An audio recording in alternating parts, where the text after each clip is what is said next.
그렇지. 그래도 오토바이 릭샤 다니는데도 봐 그냥. 원래 있었어요.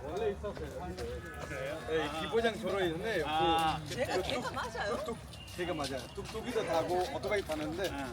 아예 누가 내 얘기하노? 가면서 딱 들어보라. 사람만 다닐 수 있어요. 걔가 지금 안 와. 그치, 그게 깔끔하니 좋지. 먼지도 안 나고.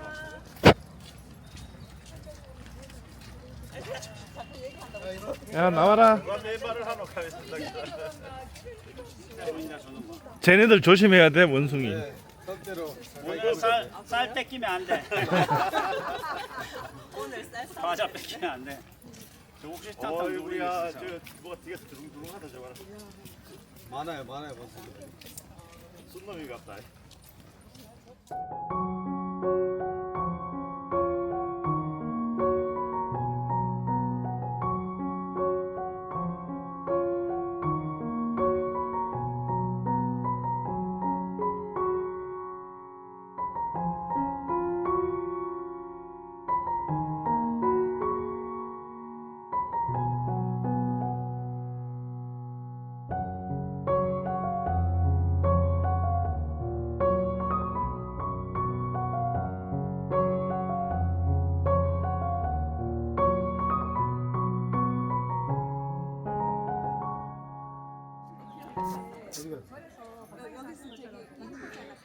너무 많아.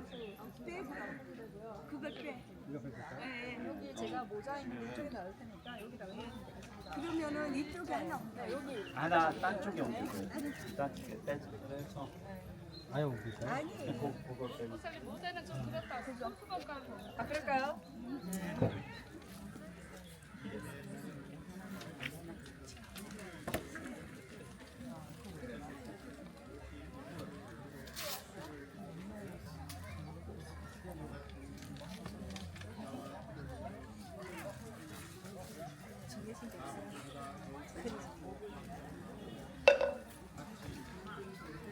일어나 보세요.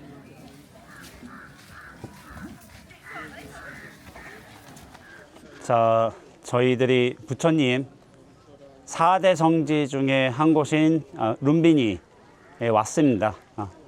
마하부인께서 부처님을 이제 낳으신 곳, 부처님이 태어나신 곳으로 유명하게 알려져 있죠. 8대 성지에도 들어가는데 저희가 성지 때마다 이제 기도 공양을 올리고 있습니다. 기도를 올리고 있기 때문에 이곳에서 기도 의식을 시작하도록 하겠습니다.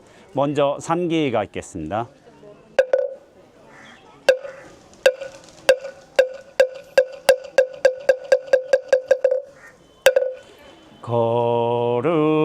거룩한 부처님께 귀합니다.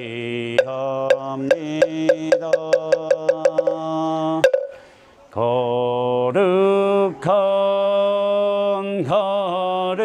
가르침에 귀합니다.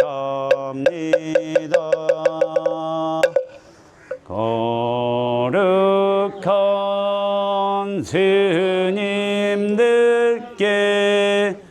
귀합니다.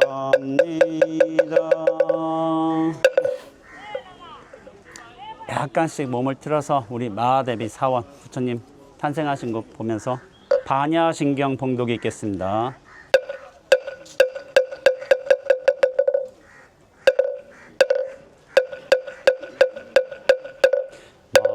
반야바라밀 다신경 한자제보사랭신 반야바라밀 조기능계공도의 최고의 사리자색 누리공공부 색즉시공공부 세상행시역 묘여시사리자시제법 공상불생불멸불그 대증불감시고 공정무생무수상해 무한이비설신의 무색성향 및 내한계내지 영무무명진내지 무노사영무노사지 위고진멸도무지 영매득이 무소득 우리살다의 반야바라밀다고신무가예무가 무유공포원리전도몽상극경 야바라밀다 고제한 육다라 삼맥 고지반 야바라밀다 시대 신주 시대 명주 시무상 주시무 등대 이체고 진실부로 고설반 야바라밀다 직설지왈라 제하제바라 바라생가제 모지사바 제하제바라 바라생가제 모지사바 제하제바라 바라생가제 모지사바. 모두 자리에 앉아주시기 바랍니다.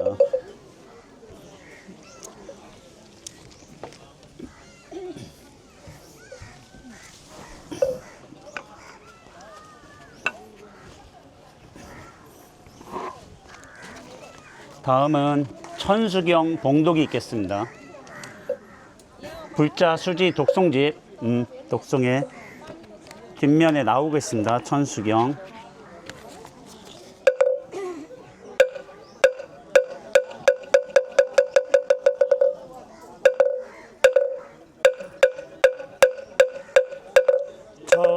정리없지는 스리스리마 스리스리 사바 스리스리마 스리스리 사바 스리스리마 스리스리 사바 오방대회 아니제신 남사만다 못다 옴노로노로 잼미사바 남사만다 못다나 옴노로노로 잼미사바 남사만다 못다 옴노로노로 잼미사바 개경계 무상심심미묘 백천만검난제 야견문견득스지 원해열의 진실 개법장진의 노마라나 마라 오마라나라다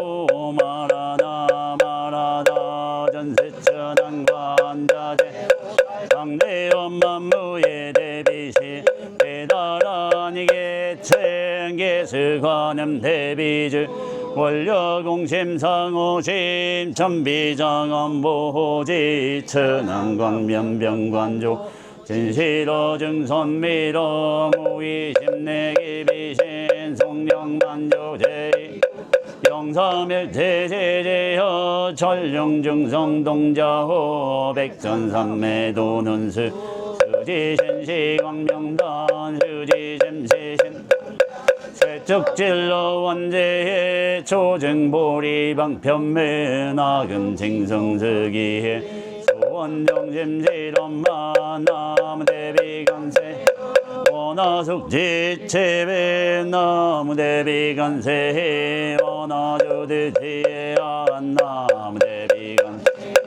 원하숙도의 체직 나무대비간세 원하주득 선방패 나무대비간세 원하숙승반야선 나무대비간세 원하주들구해 나무대비간세 원하숙대계정도 나무대비간세 원하주대연적산 나무대비간세 원하숙계무위사 나무대비간세 원하주등법성 나야경도산 도산자체제 아야경화탕 화탕자소멸 아야경지여 지역자고갈 아야경아기 아야경세락 심자조보 아야경측세 자득대지해 나무관세음보살마 살라무대세지 나무천시보살마 살라미여이륜 보살마 살라무대륜보 보살마 살라무정치보살마 나무만월보살마 살라무수월보살마 살라무근다리 보살마 살라무지빌면보살마 살라무제대보살마 나무 본사미타불 나무 본사미타불 나무 본사미타불 신묘장기 대다라 야모라 다나다라야야 나마할야 바루기제 세바라야 모지사다바야 마하사다 마하로니가야 옴살바바예 시다라 나가라야 나사미엔 나막사리다바이마 바루기제 세바라 다바니라 간타나마하리나야 마발다 이사미 살발타 사다나 시바나의 혐살바보다나 마바마라미스다 감다냐타 호마루게 로가마지로가지가란제 하레마하모지사다바 담마라 하리나야기로그로갈마사다야 사다이 도로도로미연제 마하미연제 다라다라다린나레 세바라 자라자라 마라민마라 마라 몰데예예 로게세바라 미사미 나자야 나비사미 사미 나자야 오아자라 미사미 나자야 오로오로 마라 오로 아레바나 바나 바사라 사라 시리 시리 소로 못자 못자 모다야 모다야 메다리야 니라간타가 마사나스 아라하리나야 마낙사바하 시타야 사바하 마시타야 사바하 시타유예 세바라야 사바하 니라간타 아라하 목하진가 목하야 사바하 바나마타야 사바하 자기라 역타야 사바 상카섬난에 모다나야 사바하 마으라 게타다라야 사바하 바마사 사시체다 가린나이나야 마기라 잘마이 바사나야 사바하 나무라 다나다라야야 나마할야 바루기제 세바라야 사바하 나무라 다나다라야야 나마할야 바루기제 세바라야 사바하 나무라 다나다라야야 바루기제 세바라야 사바하 일세 동방결도량 이세 남방득청량 삼세 서방구정토 사세 북방영안강 도량청정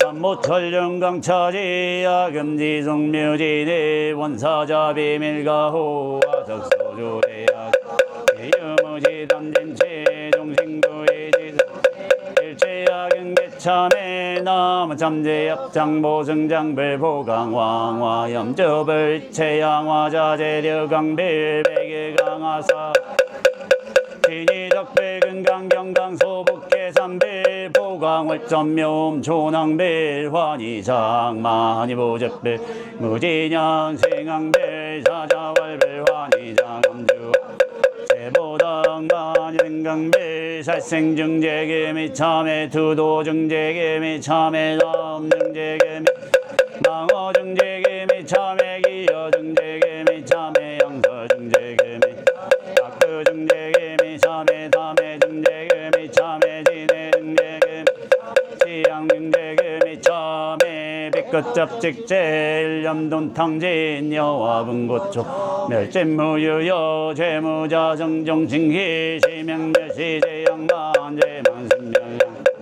시증명이 진참해 참해진이 놈 살바 못자 모지 사다야 사바하 홈 살바 못자 모지 사다야 사바하 홈 사다야 사바하 준재궁덕치 즉성심상송 이체제대나 무념친신 천상급인간 세봉자벌대 차여이제정인 남의 즐기집을 못해 든제보살 남의 즐기집을 못해 든제보살 남의 즐기집을 못해 든제보살 쟁밖에 옴남옴남옴 호신진이놈 치리용 치리용 치링관세음보살 본심미명 육자대명화 진이놈